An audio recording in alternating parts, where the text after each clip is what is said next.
It has been a busy week in the MLB. We have a couple signings, a trade, some health updates, and overall just a lot going on across the league, both in the AL and the NL. Let's take a quick dive in to see what's going on, starting out with Liam Hendricks.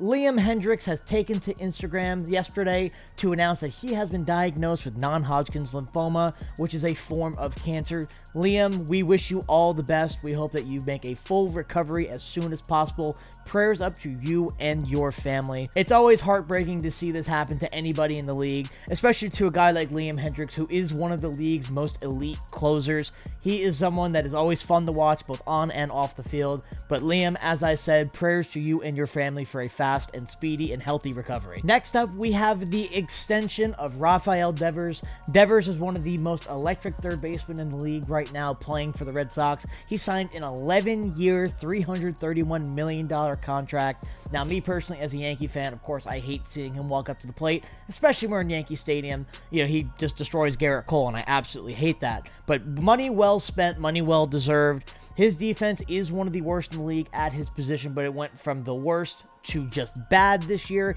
He did improve a little bit defensively, but that bat, whether it's bad defense or not, is something to fear. This is definitely a blockbuster deal, as it looks to be that the Red Sox are planning on using Devers to be a cornerstone in their roster to try to build around in the next coming years. So next up, we have Trevor Bauer officially being designated for assignment by the Dodgers. This has been rumored for about a week or two now, after his allegations and him being reinstated back into the league from his suspension. The Dodgers are going to eat a $22.5 million contract, so now Trevor Bauer can sign as a free agent to any team in the league at the league minimum. Now, of course, there is the chance that Trevor Bauer can come back into the league and be exactly how he was, being a Cy Young winner, helping a team win ball games left and right. However, a lot of teams, I feel like, just don't want the heat around his name. Ultimately, though, I do think it is going to be interesting to see where he ends up and what he might do for the other team, because this guy can actually win ball games for teams, but you just have to be able to deal with the amount of crap that's around his name right now,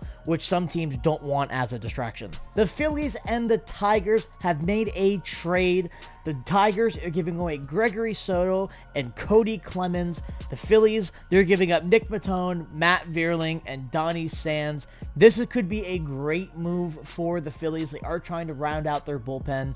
Gregory Soto can be a good lefty piece for the bullpen, starting around Seran Anthony Dominguez, Jose Alvarado, and Craig Kimbrell. The only thing that the Phillies might need to do about Soto is to work on his control. His control is very bad. As you can see here, he is a traditional closer for the Tigers, at least. Had 30 saves last year, a 3.28 ERA. However, as you can see, his whip and his walks per nine are very high for a closing pitcher, with a whip coming in at 1.376 and a walks per nine of 5.1. If the Phillies want this guy to be a solid piece in their bullpen and try to bring them to the next level and possibly win a World Series, I feel like if they can find a way to make him throw strikes consistently, they have a very solid chance of having a great pitcher on their hands. Now we have AJ Pollock and the Mariners coming to a 1-year, $7 million agreement. Pollock joins the Mariners and will most likely be a platoon bat with Jarred Kelenic, who cannot hit lefties to save his life. Looking at his stats from last year alone, AJ Pollock versus right-handers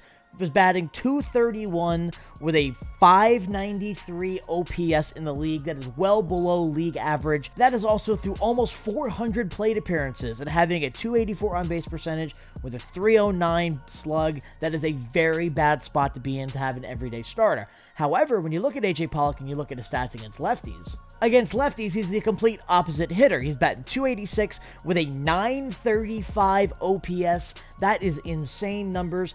This guy is going to be matched up with Kelenic very well. I do feel like they'll probably see a good split during the season. Jarred Kelenic, on the other hand, has had his struggles in the major leagues. As you can see last year, he was practically useless against lefties, having a .222 sluggage and a .203 on-base percentage. I feel like this is why they really had AJ Pollock come in. And against righties, he did not do great either. He had a .147 batting average with a .587 OPS. However, versus lefties, he is a much worse player than he is against righties. I feel like as a management system, if you look at Kelenic and say, hey man, only worry about right-handed pitching, we got somebody for lefties, I feel like this could at least help boost Kelenic, his confidence up a little bit, and possibly have something happen to where he could be an everyday player eventually. In the last piece of news today, the Giants have signed right-handed pitcher Luke Jackson off of free agency. He has signed a 2-year, $11.5 million contract. Jackson just left the Braves from last season. He is actually a pretty solid reliever, even though a lot of Braves fans actually do wanted to see him leave.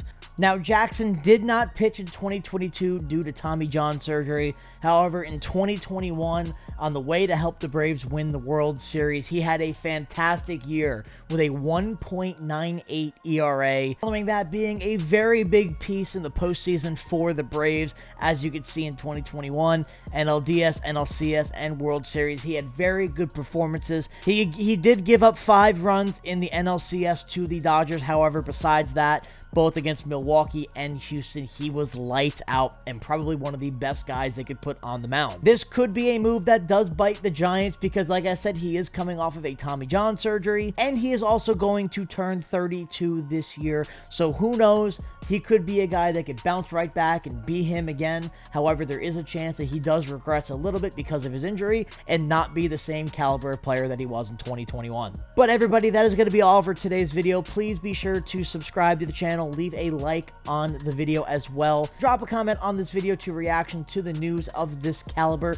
We have seen a little bit of shakeups in the MLB recently. Nothing too super major here, but I do feel like these teams that are signing and trading for players, they are getting better. And I feel like the Phillies, especially with the Greg Soto deal, that could be something that could help them round out that bullpen, which is much needed for them. I appreciate you guys watching this video. Next one's coming up soon. Have a great one, y'all, and I'll catch you in the next one.